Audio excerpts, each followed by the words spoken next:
Dead sticking is a great way to catch not only crappies but also walleyes. But let's talk about using a dead stick for crappie fishing. The same concept, however, is going to apply to walleye fishing. But what we really need to understand and relate to is get a rod that has a real soft tip to indicate that bite, and then the center part of this rod needs to be firm enough to set the hook and control the fish.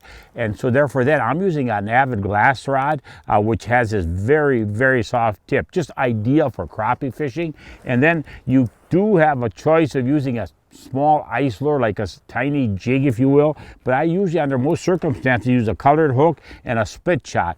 And then with minnows, here again, you can use different size of minnows, but with the crappie minnow, I do like to take that minnow and hook it near the tail to create the struggling action.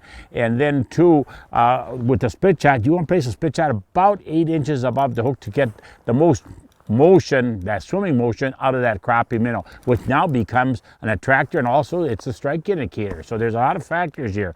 I use a bobber stop, a neoprene bobber stop, to become an indicator of the depth. It works extremely well. You're not always wondering, well, did I have it 2 feet off the bottom, 3 feet off the bottom, 6 inches off the bottom? And then what you can do and what you should do for that dead stick is place it in a rod holder, just as this. And now you're fishing in your second hole, and that second hole is where you're going to be jigging. And that jigging action, especially with a tough bite, that becomes the attractor.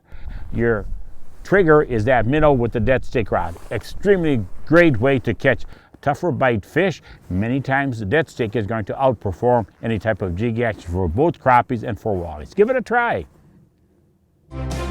Find more prep sports games and highlights at ccxmedia.org and follow us on social media.